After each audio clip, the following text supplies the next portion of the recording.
10:31. Pablo! If your name is Pablo, you just got really excited. More Berdly Bingo Bliss for you here. And be sure to watch the other parts of this video, now on video.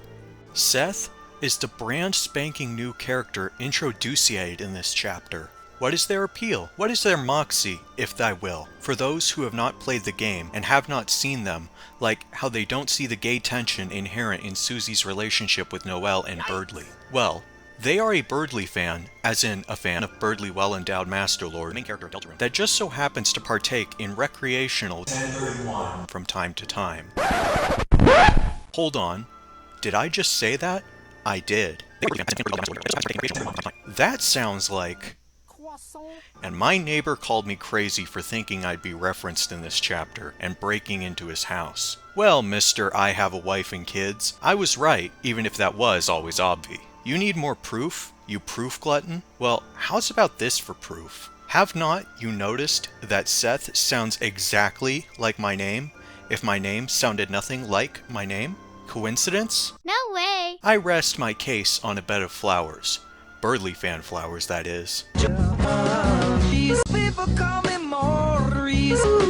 Objection, please. You stated that in Bingo chart that SpongeBob would be, in fact, making a cameo.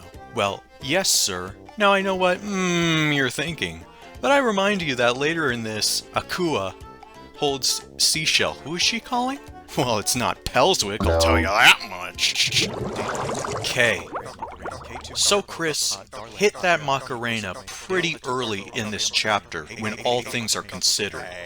Having just ripped his from his the evil embodiment of envy incarnate himself, WD Gaster says, "Screw the roaring, I'm just gonna kill all of Berdly's friends in front of him," and sets off in a final act of desperation to get his revenge. Then, at this point, our Chris Dreamer does something incredible. They thought, you know what? I'm tired of always being controlled by you. I have had enough of your evil shenanigans, and honestly, you need to take a chill pill, not gonna lie. So they busted. They busted all over Gaster that Macarena. The Macarena to be specific. This being the culmination of 4 chapters of character growth, this was oddly satisfying. The token human character fearlessly facing off against the main villain. Wow. Chills. They hit this aforementioned Macarena so hard, they tired themselves out.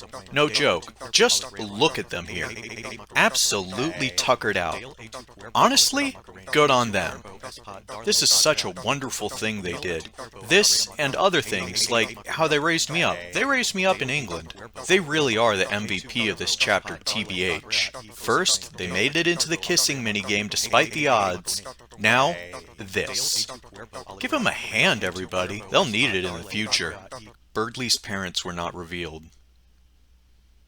Edu is here, though his name was changed to Yellow at what I assume to be the last second. You know, sometimes I get a bit big for my britches, much like Toriel here, and sometimes basically end up spoiling details so on the nose that they have to change details last second, so people don't actually think I'm an insider spoiling the game. Also, I've had some comments of people claiming that Berdly is the one running this channel, and I just want to say I am flattered beyond belief, but I am nowhere near as cool as Berdly, either Masterlord or Typeface, so please stop comparing us.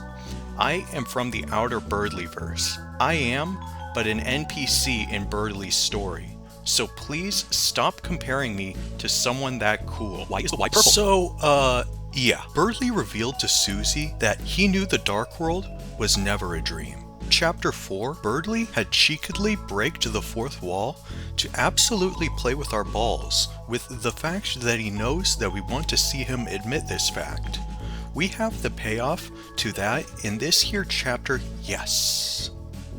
We need to, first of all, return to that suspiciously long time skip So it's already kind of sus that Berdly isn't in the group at this point, but also that Chris obviously hit the Macarena in that time skip. Why skip all this? Well, to keep us on our toes, of course, but also set up a reveal. It does not make complete sense until the very end of the chapter when we see Susie enter the dark world, and one thing gives this away.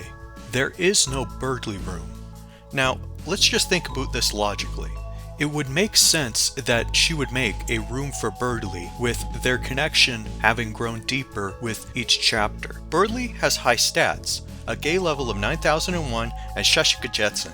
If Susie was really concerned about Asgore's well-being, it would make sense that she would make a room for Berdly. So, and yes, obvi, though I will still explain for viewers like you. Berdly used his time alteration ability to create an explanation chamber for himself and Susie to explain why he does in fact know about the Dark Worlds. Tragically, however, he can't be with them as a part of the main team.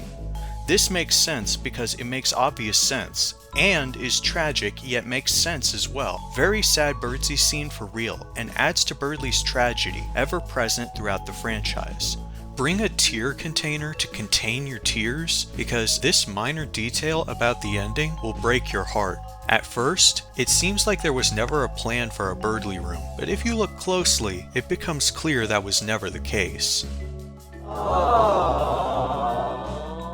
With Gaster Neo on the horizon, who knows what will happen to our Superlord? All we do know is that yes, it will be epic. So there it is! That's how all of my predictions right on my bingo chart. Thank you for watching this video, and I would just like to take the time to thank my Patreon supporters. Make sure to like, comment, and subscribe for more content. Sayonara.